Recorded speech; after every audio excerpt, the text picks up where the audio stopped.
Modiar, ketahuan sebar hoax, RR hapus tweet, Tengku Zul di sliding Ferdinand. Ditulis oleh Nina Nur di sio.com. Sebenarnya sudah gemes banget lihat kelakuan kedua orang ini. Mana caper, sebar hoax pula. Yang satu katanya ulama, punya jabatan di MUI, tapi demen nuding-nuding sebar fitnah soal apa saja yang dikeluarkan oleh pemerintah. Masih ingat kan ceramah Tengku Zul soal RUU PKS, penghapusan kekerasan seksual pada tahun 2019? Katanya itu sama dengan pemerintah melegalkan zina. Ada pasal yang menyediakan alat kontrasepsi. Sampai di sebuah tayangan televisi dia sendiri kelimpungan mencari pasal yang dimaksud ketika didesak untuk menunjukkannya. Akhirnya minta maaf ke publik.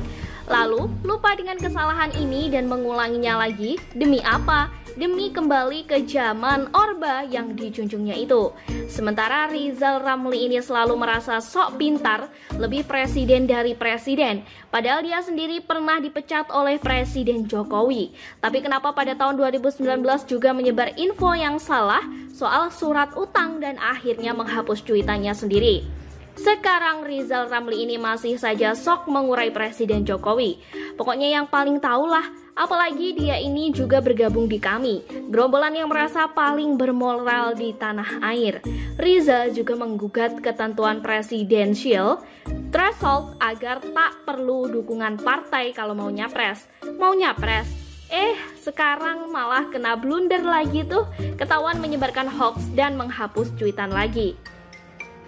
Kedua orang ini mencuit soal Omnibus Law dengan menggunakan isu pabrik Nissan yang menutup pabriknya di Indonesia, tapi kemudian merekrut ribuan karyawan baru di Thailand. Rizal Ramli menggunakan narasi yang sama dengan Fadlizon. Loh, bukannya UU Omni bakal membuat industri manufaktur Indonesia lebih menarik? Loh, kok kepiye malah kabur? Jangan-jangan salah diagnosa dan salah obat, tulis Rizal Ramli di Twitternya. Serupa ya sama Fadlizon, artinya ya mereka memang segerombol memainkan narasi yang sama. Tujuannya apalagi kalau bukan agar rakyat hilang kepercayaan pada pemerintahan Presiden Jokowi. Untungnya cuitan Rizal Ramli ini sudah dijadikan berita oleh suara.com, disertai dengan screenshot, jadi ada buktinya. Sungguh memalukan, ngakunya lebih pintar dari presiden, tapi urusan kecil gini aja sudah salah. Sementara temannya satu lagi, Tengku Zul, sehari setelah Rizal Ramli menulis cuitannya, juga mencuitkan hal serupa. Bahkan isinya mengolok-olok pemerintahan atau DPR RI. Pabrik mobil Nissan umumkan tutup usaha bulan Maret 2021. Loh, sudah dibuatkan undang-undang Omnibus Law kok malah tutup alias kabur ke Thailand? Emang UU itu tidak ampuh toh? Oh alah, biung. Komen dilarang kalap, tulis Tengku Zul. Cuitan ini sampai saya menulis artikel ini masih ada, tapi sudah dibuatkan screenshotnya kok oleh trunebackhoax.id. Catatan Tengku Zul ini mendapat banyak sekali bulian dari para netizen. Rata-rata sih sama mengungkap hoax yang dia sebarkan, karena sama sekali tidak ada hubungan antara penutupan pabrik Nissan dan Omnibus Law UU Ciptaker. Sementara dari segi kronologi pun bisa dibuktikan. Saya lebih suka mengutip komentar Ferdinand Hutahian yang mensliding Tengku Zul. Zul, keputusan menutup pabrik itu sudah sejak Mei 2020 sebelum UU Ciptaker dan ada disahkan. Perusahaan raksasa seperti ini untuk pindah bukan seperti mindah kandang ayam bisa kapan saja. Mereka tutup 2021 tapi semua kepindahan di Thailand sudah berjalan sebelum di sini tutup. Yang begini saja kamu tak paham, tulis Ferdinand. Seakan tangan Ferdinand menampar mulut Tengku Zul. Jari-jari deng kan nge-tweet.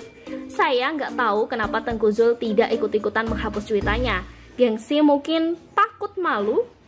Dilansir merdeka.com dan trunebackhoax.id, cuitan Tengku Zul itu dikategorikan sebagai hoax. Jadi, narasi bahwa penutupan pabrik Nissan di Indonesia merupakan imbas terbitnya Omnibus Law adalah tidak benar.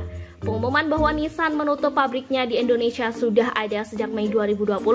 Sementara soal pemangkasan pekerja juga sudah diumumkan pada bulan Juli 2019.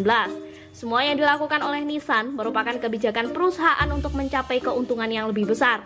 Karena pada tahun 2019 Nissan sendiri sudah menderita kerugian. Sudah jelas ya, Rizal Ramli dan Tengku Zul menyebarkan hoax. Bedanya, cuitan Rizal Ramli sudah dihapus, namun beritanya masih ada. Sedangkan Tengku Zul masih tebal muka buat tidak menghapus cuitannya. Males banget bikin pernyataan maaf lagi ya. Takut ketahuan publik, tapi kok ya masih saja ada netizen kadrun yang mengamini cuitan hoax Tengku Zul itu. Ulama kok nge-hoax, pengurus MUI pula. Apa MUI akan berdiam diri saja membiarkan ulama macam Tengku Zul ini menyebarkan informasi yang menyesatkan? Saya tahu pemerintah sekarang ini lagi sibuk ngurusin pandemi dan ekonomi.